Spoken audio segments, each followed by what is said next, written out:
la personne vienne de son propre chef et qu'elle soit motivée. Mais motivée pour arrêter de fumer, mais pas forcément, comme on l'a dit, d'avoir de la volonté. Parce que justement, la luxoponcture, elle agit sur le comportement. D'accord. Donc, non seulement on va traiter l'arrêt du tabac, mais d'autres choses peut-être en même temps. Mais sur le tabac, voilà, c'est que tout le monde, dans l'esprit général, les gens vous disent, avec de la volonté, on arrive. Non, c'est pas si simple, parce qu'il y a des gens qui ont beaucoup de bonne volonté, que ce soit pour le tabac ou pour la drogue ou pour l'alcool, et qui forcément ne vont pas y arriver. L'avantage de la luxoponcture, c'est qu'elle va agir en amont. Elle va agir sur l'envie de fumer de la personne. Elle va bloquer l'envie. Elle va lui enlever l'envie. Donc, la personne, si elle a moins envie de fumer, elle aura moins besoin de volonté pour arriver, puisqu'elle aura moins envie de fumer. C'est QFD. D'accord? Donc, on travaille en amont, et c'est pour ça que, en 3-4 jours, simple, hein. En 3-4 jours, la personne cesse de fumer.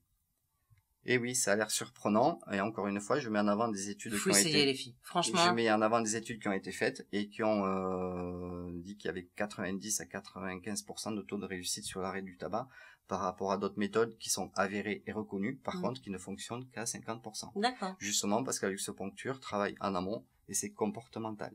Donc, on enlève l'envie de fumer. Donc, quand on n'a pas envie de fumer, on fume pas. Donc, la méthode stricto sensu dit 3 séances consécutives sans tabac. Moi, j'ai un petit peu amélioré le protocole parce que moi, ce qui m'intéresse, faut pas se mettre la pression. C'est la réussite. Donc, je fais 4 à 5 séances la première semaine. Je fais une séance à 15 jours. Et après, dans les 3 mois qui suivent, à la demande, je reçois la personne si elle a des pulsions tabagiques qui reviennent. Sachant qu'on ne la laisse pas partir dans la nature comme ça, on lui donne des conseils, des méthodes, des points à stimuler et tout autre truc à appliquer avant de replonger dans le tabac, sachant qu'il y a un suivi psychologique. La personne a mon numéro de téléphone, elle peut m'appeler n'importe quand. Voilà. Au secours, j'ai envie d'une cigarette. Exactement. Et rien que le fait de venir discuter un petit peu, de détourner l'attention peut ça diminue la pression peut-être. Parce qu'en fait, quand on est dans le sevrage tabagique, une pulsion d'envie de fumer va durer quelques secondes. C'est horrible. Et c'est ces quelques secondes qui vont vous faire replonger. C'est ça. Et il faut arriver à détourner l'attention sur autre chose. Sur autre chose. Donc, on donne plein d'astuces.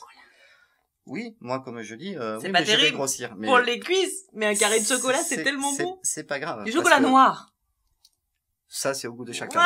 Maintenant, il vaut mieux, à choisir, prendre quelques centimètres et quelques kilos, plutôt que de mourir d'un cancer du tabac. Sachant que le tabac brûle des calories, donc il faut bien dire aux personnes qui fument que lorsqu'elles arrêtent, elles vont retrouver leur poids physiologique.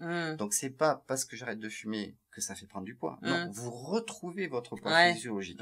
Donc moi, justement, avec mon impédance mètre, pendant le bilan, on donne le poids idéal de la personne et on va lui dire, vous avez droit à prendre 3, 4, 5 kilos, c'est votre poids physiologique. Voilà, c'est ça. Par contre, dès que ça passe au-delà, on peut conseiller quelque activité ou autre qui vont annihiler non seulement les kilos supplémentaires, mais aussi qui vont dépenser ce regain d'énergie qui va être stocké par l'arrêt du tabac, parce que comme le tabac brûle des calories, brûle de l'énergie, il faut que cette énergie-là, qui va être emmagasinée, soit dépensée autrement. Donc une activité physique, mais pas forcément très lourde et très forte et très contraignante, mais suffit à passer ce cap psychologique. Un peu de marche, un peu de vélo. Par exemple, mais toujours pareil, au goût de chacun.